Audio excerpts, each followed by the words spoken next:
آج کتاب محسن بزبانی محسن کے صفحہ نمبر 181 سے آگے بیان ہے، جہاں سے سلسلہ منقطع ہوا ہم وہیں سے شروع کرتے ہیں۔ عنوان چل رہا تھا کیا وہ خضر تھے؟ تو بات ہماری یہاں پر ختم ہوئی کہ وہ جو بزرگ آتے تھے نہ کبھی وہ میرا نام پوچھتے اور اس طرح، اور جو وہ پچھلا بیان اگر آپ سن لیں تو وہاں ساری بات آپ سمجھ جائیں گے۔ وہیں سے ہم آگے شروع کرتے ہیں۔ بہرحال اس طویل عرصے میں کبھی انہوں نے مجھ سے اتنا بھی نہ پوچھا کہ آپ کا نام کیا ہے۔ 15-20 سال جتنا بھی وہ لوگ وہ میرے پاس آتے رہے، ملاقات ہوتی رہی، کبھی انہوں نے مجھ سے یہ نہیں پوچھا کہ آپ کا نام کیا ہے، آپ کے والد کا کیا نام کیا ہے، آپ کام کیا کرتے ہیں، والدین زندہ ہیں یا پردہ فرما گئے ہیں، آپ کے پیر و مرشد کون ہیں، آپ کی تعلیم کتنی ہے یا کہاں سے حاصل کی، حتیٰ کہ شجرہ نسب یا شجرہ طریقت کیا ہے۔ اور اگر کبھی میں نے خود سے ان کو اپنے شیخ معظم کے متعلق کچھ بتانا بھی چاہا تو مجھے ایسے لگا جیسے وہ سب جانتے ہوں،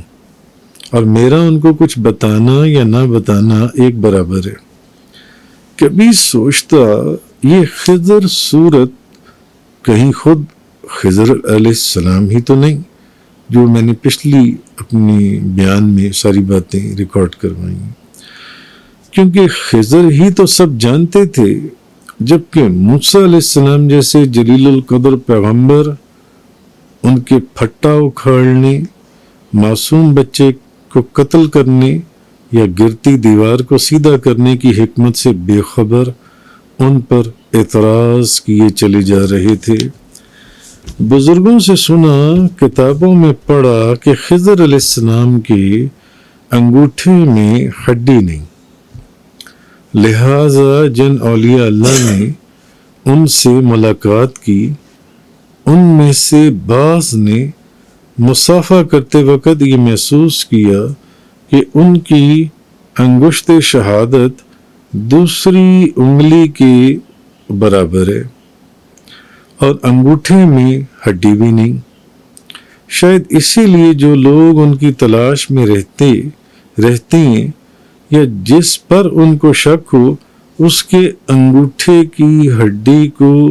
دبا کر ضرور دیکھتے ہیں کہ کہیں یہ خضر علیہ السلام تو نہیں ہے۔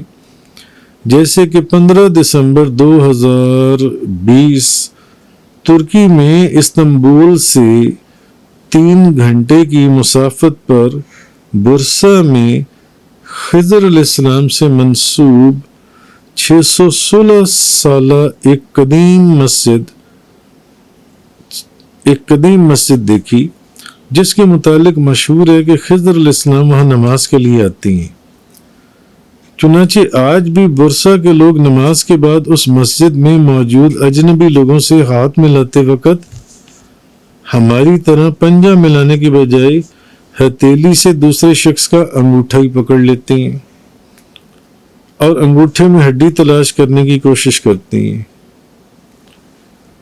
پیرزادہ علامہ اقبال احمد فاروقی رحمۃ اللہ علیہ اپنی کتاب رجال الغیب میں فرماتے ہیں، میں نے ساری زندگی علماء کرام اور اولیاء عظام کی مجالس میں گزاری، جہاں خضر علیہ السلام کا تذکرہ ہوتا تو زیارت کا شوق انگڑائیاں لینے لگتا، مگر من کا جا و خضر کو جا، مگر اس کے باوجود میں جس بزرگ سے بھی مصافحہ کرتا اس کے انگوٹھے ضرور ٹٹولتا۔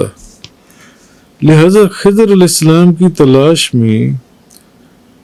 علامہ اقبال احمد فاروقی فرماتے ہیں، میری یہ بچگانہ حرکت میرے ساتھ رہی، اور جب مجھے حج کی سعادت حاصل ہوئی تو سن رکھا تھا کہ حج والے دن میدان عرفات میں نہ صرف حضرت خضر اور حضرت الیاس علیہ السلام دونوں موجود ہوتے ہیں بلکہ لوگوں سے ملتے بھی ہیں۔ لہذا وہاں پر بھی کئی حضرات سے مصافحہ کیا، مگر حضرت خضر ہاتھ نہ آئے، اور جب مدینہ منورہ دربار مصطفیٰ میں حاضر ہوا تو کئی بزرگان دین کی زیارت اور مسافے کی سعادت بھی نصیب ہوئی، مگر ایسا کوئی نہ ملا جس کے انگوٹھے کی ہڈی نہ ہو۔ ایک دن ایک بزرگ سے مصافحہ کیا، انگوٹھا ٹٹولا تو وہ میری نادانی بھانپ گئے اور فرمانے لگے، کھڑے ہو دربار مصطفیٰ میں اور تلاش خضر کیے۔ مدینہ پاک کی گلیوں کی بات کیا کہنا، ہزار خضر کھڑے تیری راہ گزر میں۔ خیر، راکم محمد محسن منور یوسفی نے، جن کا 10-15 سالوں میں کبھی نام تک نہ پوچھا، وہی بزرگ، وہاں یہ کیسے ممکن تھا کہ بوقت مصافحہ ان کے انگوٹھے کی ہڈی ٹٹولتا؟ کیونکہ بندہ ناچیز یہ سمجھتا تھا کہ فرض کر لیں کسی کے انگوٹھے میں ہڈی نہیں اور ہر ملنے والا ہاتھ ملاتے وقت اس کا انگوٹھا اپنے ہاتھ میں پکڑ کر دبا دبا کر یہ دیکھے کہ اس میں ہڈی ہے یا نہیں، تو کیا اخلاقی طور پر یہ عمل اچھا سمجھا جائے گا، یا آپ اسے اخلاقی طور پر اچھا سمجھیں گے؟ میرا خیال ہے کہ آپ ایسے شخص سے ہاتھ ملانے سے ہی گریز کریں گے، جبکہ خضر علیہ السلام تو بذات خود رجال الغیب، اولیاء مستورین، مردان غیب، یعنی وہ مردان خدا جو عوام الناس کی نگاہوں سے پوشیدہ رہتے ہیں، کہ سردار ٹھہرے، جو طبیعتاً بھی اپنے آپ کو ظاہر کرنا پسند نہیں کرتے، واضح رہے ان کی طرف توجہ کرنے والے کام ہی ان کی توجہ سے بہرہوار ہوتے ہیں۔ خواجہ فرید الدین عطار رحمۃ اللہ علیہ تذکرۃ الاولیاء میں فرماتے ہیں، حضرت ابراہیم خواص رحمۃ اللہ علیہ نے حضرت خضر کو ہوا میں اڑتے دیکھا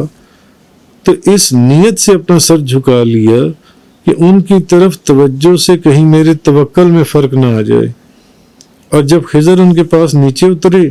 تب بھی فقط اپنے توکل کی حفاظت کی خاطر انہیں سلام تک نہ کیا۔ خضر علیہ السلام فرمانے لگے، اگر تم میری جانب